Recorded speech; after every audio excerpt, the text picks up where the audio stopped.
Shalom. Shalom. Shalom. Shalom. Shalom. Shalom. Shalom.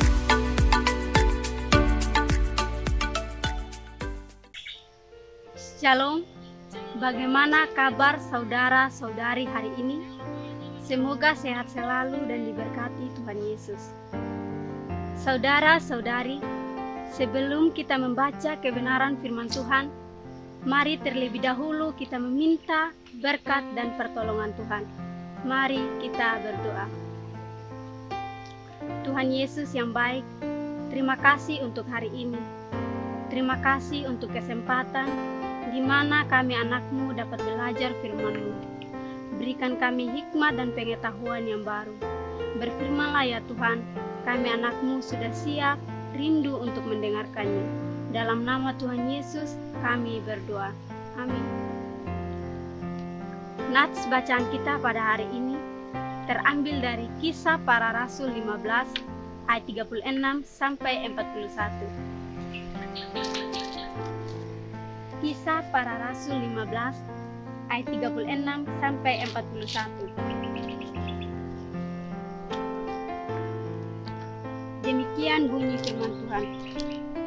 Tetapi beberapa waktu kemudian berkatalah Paulus kepada Barnabas, "Baiklah, kita kembali kepada saudara-saudara kita di setiap kota, di mana kita telah memberitakan firman Tuhan untuk melihat bagaimana keadaan mereka." Barnabas ingin membawa juga Yohanes yang disebut Markus, tetapi Paulus dengan tegas berkata bahwa tidak baik membawa serta orang yang telah meninggalkan mereka di Pamfilia dan tidak mau turut bekerja bersama-sama dengan mereka. Hal itu menimbulkan perselisihan yang tajam, sehingga mereka berpisah dan Barnabas membawa Markus juga sertanya berlayar ke Siprus. Tetapi Paulus memilih Silas, dan sesudah diserahkan oleh saudara-saudara itu kepada kasih karunia Tuhan, berangkatlah ia mengelilingi Syria dan Kilikia sambil meneguhkan jemaat-jemaat di situ. Demikian jauh pembacaan firman Tuhan. Tuhan Yesus berkata, yang disebut berbahagia adalah setiap kita yang mau membaca, mendengar, merenungkan, dan melakukan firman Tuhan dalam hidup hari lepas hari.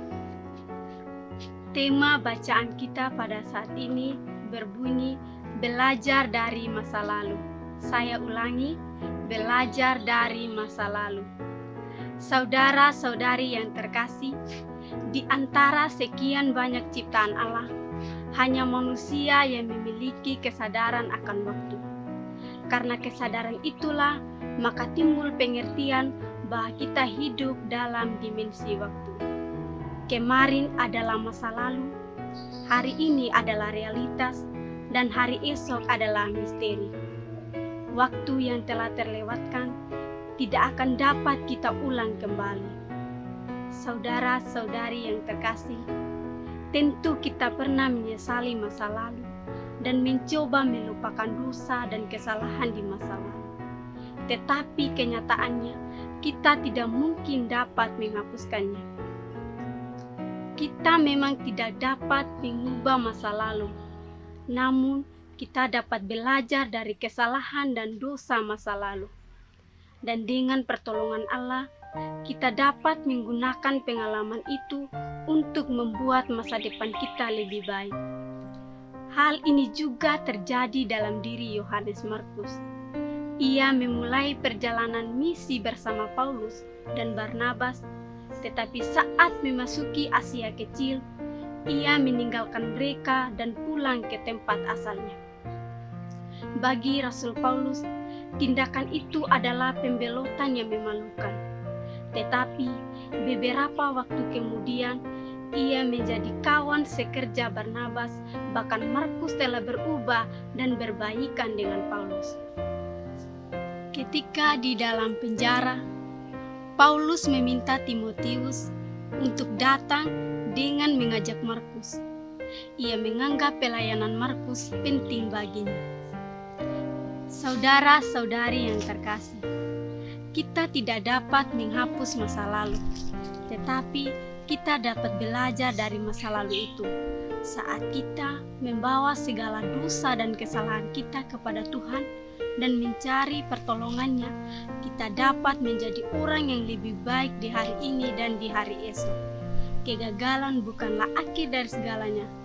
Mulailah kembali bersama Allah. Amin untuk firman Tuhan. Mari kita berdoa. Tuhan Yesus yang baik, terima kasih untuk kebenaran firman-Mu yang mengajarkan kami untuk belajar hal-hal yang baik dari masa lalu. Berkati firman-Mu agar menjadi bekal pedoman buat masa depan kami.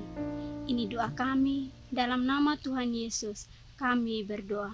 Haleluya, amin.